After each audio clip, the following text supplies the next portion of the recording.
Hello and नमस्ते तपाईलाई Olizz store Pvt च्यानलमा स्वागत छ। म लोकेश आज फेरि तपाईहरु अगाडि नयाँ स्मार्ट वाच लिएर आएको छु। वास्तवमा यो स्मार्ट वाच नयाँ त होइन, किनभने जेप भन्ने कम्पनी तपाईले एमएच फिट को यदि वाच चलाउनु भएको छ भने त्यसको एप्लिकेसनमा एपमा युज गरिसक्नु भएको छ भने यो एमएच फिट भन्ने कम्पनीकै प्रिमियम सेगमेन्टको ब्रान्ड हो, जसलाई चाहिँ हामी जेप पनि भन्छौँ। भने आज तपाईहरु अगाडि मैले चाहिँ जेप जेड भन्ने मोडल चाहिँ तपाईको अगाडि अनबक्सिङ गर्दै छु र यो घडी सर हेर्दाखेरि हामीले चाहिँ एकदम रियल वाच जस्तै फिल गरिरहेका छौँ। भने यसमा चाहिँ लेदर स्टेप सँगसँगै यसमा चाहिँ येलो बडी भएको, यसमा चाहिँ दामी एमुलेट डिस्प्ले भएको वाच चाहिँ म आज तपाईहरु अगाडि म अनबक्सिङ गर्दै छु। बट्टा हेर्दै नै एकदम प्रिमियम लुक छ। तपाईलाई चट्टै हेर्नुहुन्छ भने सेतो रङको बक्समा माथिपट्टि मजाले घडीको फोटो, यो पछाडिपट्टि चाहिँ हेर्नुहुन्छ भने घडीको इन्फर्मेसन्सहरु, यो कसले बनायो, कसले डिजाइन गर्यो, कहाँ बन्छ, सँगसँगै घडीको सिरियल नम्बर, सँगसँगै घडीको यूपीसी कोडहरु सबै यसमा राखिएको छ। भने यसलाई चाहिँ हामीले यदि शोरूममा राख्ने हो भने यसो झुन्डाउनलाई पनि दिया रहेछ। र हामी सर हेर्दाखेरि यहाँनिर चाहिँ हामीले यसलाई अनबक्सिङ गर्नको लागि यसमा चाहिँ हामीलाई कुनै कटर चाहिँदैन। सर हामीले चाहिँ टक्क पेपर यहाँ उकाएपछि चाहिँ यसलाई हामी अनबक्सिङ गर्न सक्छौँ। र सबैभन्दा पहिला अब यो अनबक्सिङ गरेपछि भित्रपट्टिको डब्बा हामी निकाल्न गइरहेका छौँ। सर्ट निकाल्नु अब हामीले, ओहो हो, यो त बट्टामा केही पनि रहन्छ। यो त ठ्याक्क यहाँ गर्दै मैले अब यो जेप भनेर माथि लेखिएको छ कालो बक्सा, यसलाई म सरर उठाएर अब खोल्दैछु। हो हो वाउ, जस्तो मैले बट्टामा हेरेको थिएँ यहाँनिर त्योभन्दा पनि झन् दामी चाहिँ हामीले यहाँ रियल लुक्समा चाहिँ यसको पाइरहेका छौँ। र लेदर स्ट्रेपले गर्दा पनि होला यो घडीको प्रिमियम लुक्स अझ बढी राम्रो देखिएको छ। एकदम पछाडिपट्टि चट्टै हेर्नु भने ठ्याक्कै पछाडिपट्टि ग्लास बडीमा तपाईलाई टक्क म्याग्नेटिक सेन्सरबाट जो चार्ज गर्नको लागि चाहिँ पोइन्ट यहाँ राखिएको छ भने प्लस सेन्सरहरू पनि यहाँनिर छन्। र यो घडीको टोटल वेट जम्मा 40 ग्राम मात्रै छ। भनेपछि 40 ग्राममा यो फिनिसको यो लेभलको घडी एमुलेटको यो करिब यो स्क्रिनको साइजको कुरा गर्नुहुन्छ भने चाहिँ 1.39 इन्चको चाहिँ स्क्रिन छ। र यसलाई चाहिँ हामीले यो यहाँ माथि भएको कागज उकाउनु पर्छ।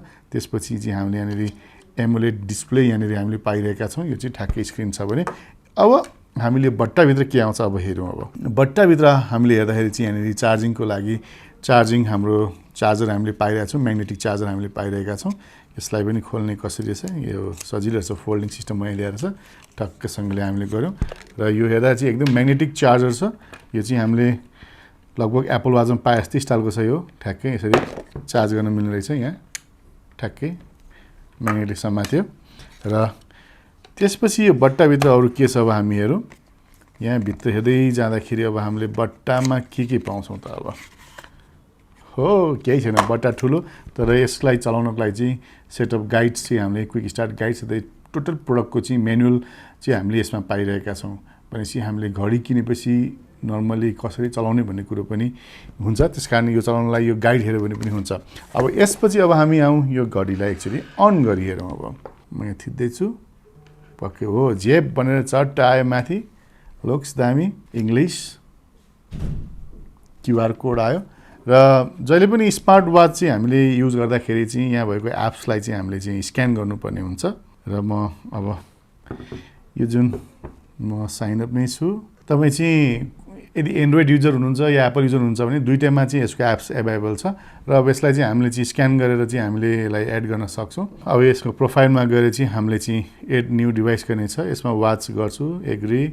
वाचमा पनि स्मार्ट वाच क्युआर कोडबाट भनेको छ। मैले यसलाई चाहिँ अब चट्टै स्क्यान गर्दैछु, ठ्याक्कै स्क्यान गऱ्यो। अब र यो कनेक्टिभिटीको लागि चाहिँ यो ब्लुटुथबाट कनेक्टिभिटी हुन्छ भने यसमा पनि लेटेस्ट भर्सनकै हामीलाई ब्लुटुथ पाइन्छ। यसमा चाहिँ 5.0 भर्सनकै ब्लुटुथ यसमा कम्पेटेबल छ। र यो घडीमा सेन्सरको कुरा गर्नुपर्दा चाहिँ यसमा चाहिँ एक्सलोमिटर छ, त्यस्तै लाइट सेन्सर छ, त्यस्तै यसमा चाहिँ जिपिएस पनि छ। सँगसँगै हामीले ग्यारो सेन्सर पनि यसमा हामी पाउँछौँ। भने 4 किसिमका सेन्सर चाहिँ यसमा हामीले पाइरहन्छ। यसलाई पेयर गर भने हामीले पेयर गर्दैछौँ। अब यसलाई गट इट।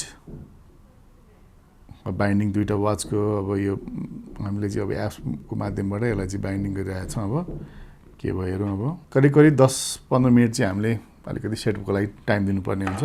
हतार गरेर हुँदैन। यो अहिले चार्जर चाहिँ मैले चार्ज गरेको छु, त्यस कारण यो अहिले चाहिँदैन। यसलाई चाहिँ हामीले चाहिँ नर्मल हाम्रो पुरानो घरमा भएको एडाप्टरहरू, युएसबी एडाप्टरमा या कम्प्युटरमा या केमा पनि राखेर यसलाई चार्ज गर्न सक्छौँ। र यो घडीमा ब्याट्रीको साइजको कुरा गर्नुपर्दाखेरि चाहिँ 340 mAh को ब्याट्री छ। जुन अघि मैले भने जस्तै एक्चुअली फुल चार्जमा चाहिँ करिब 2.5 घन्टा नै लाग्छ यसलाई हाम्रो म्याग्नेटिक चार्जरबाट। र फुल चार्जमा यो 15 दिन चल्छ भने बेसिक फङ्सन मात्रै हामी युज गर्यो भने चाहिँ एकदम लङ्गेस्ट लाइक तपाईँको 30 दिनसम्म पनि यो ब्याट्री यसले थाम्छ। र यसरी हामीले घडीलाई सेटअप गरिरहेका छौँ। गेट स्टार्ट अब हामी जाउँ अब योभन्दा अगाडि कि रिमुभ रिस्टोर गरौँ। अब यसमा चाहिँ हामीले यता पेयर एलाउ भनेपछि हाम्रो यो घडीमा चाहिँ अहिले 48% ब्याट्री चाहिँ हामीले यो देखायो। यो फुल क्या दामी लुक्स त दामी रहेछ। ल हेर्नु कस्तो दामीसँग टक टक टक चलिरहेछ। अब एकछिन यो मेरो घडीलाई एकछिन यहाँ राखेर यो घडीलाई लाउँ अब ठ्याक्क। Okay start voice setup offline अहिले यो पर्दैन। अहिले यसमा चाहिँ हामीले घडी जोडेपछि अपडेट भनिरहेको छ। यो अपडेट छ भने अरू चिज हामी हेर्न जाउँ। यहाँनिर अहिले घडीमै जाउँ। वाउ घडी ठ्याक्क एकदम मजाले टिक टिक टिक गरेर ट्युसडे आज सेप्टेम्बर 7 ठ्याक्कै यहाँनिर देखेछ। यसलाई चाहिँ के गर्न सकिन्छ त हामीले यहाँनिर माथिबाट गऱ्यो भने यसरी देख्ने रहेछ, तलबाट गऱ्यो भने यस्तो देख्ने रहेछ, यसरी गऱ्यो भने नोटिफिकेसन यहाँ देख्न मिल्छ। अब अहिले हाम्रो नोटिफिकेसन त केही पनि छैन। र यो यसको कम्प्याटिबलको कुरा गर्नुपर्दा चाहिँ यो अघि भने जस्तै एन्ड्रोइड र आइएस दुइटैमा यो कम्प्याटिबल छ। र यसमा चाहिँ नोटिफिकेसनको कुरा गर्दा इन्कमिङ कलको नोटिफिकेसन, टेक्स्टको नोटिफिकेसन, वेदरको नोटिफिकेसन, त्यस्तै एलार्मको नोटिफिकेसनहरू सबै चाहिँ हामीले यो घडीमा पाउँछौँ। र त्यो मात्रै नभएर हामी एक्सर्साइज गर्छौँ भने हाम्रो चाहिँ स्टेप, हार्ट बिटदेखि सबै यसबाट चाहिँ ट्र्याक गर्न सकिन्छ। हाम्रो कति स्टेप हामी दिनमा हिँड्यौँ, हामीले के वर्कआउट गऱ्यौँ, कति क्यालोरी बर्न गऱ्यौँ।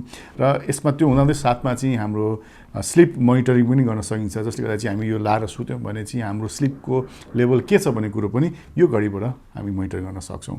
र यो प्रष्टसँग एमोलेड डिस्प्ले भएकोले गर्दाखेरि डिस्प्ले पनि एकदम राम्रो उज्यालो प्रष्ट देखिने गरी छ भने यहाँनिर घडी यसो गरेर अफ हुन्छ, टक्क गऱ्यो भने अन भइहाल्छ।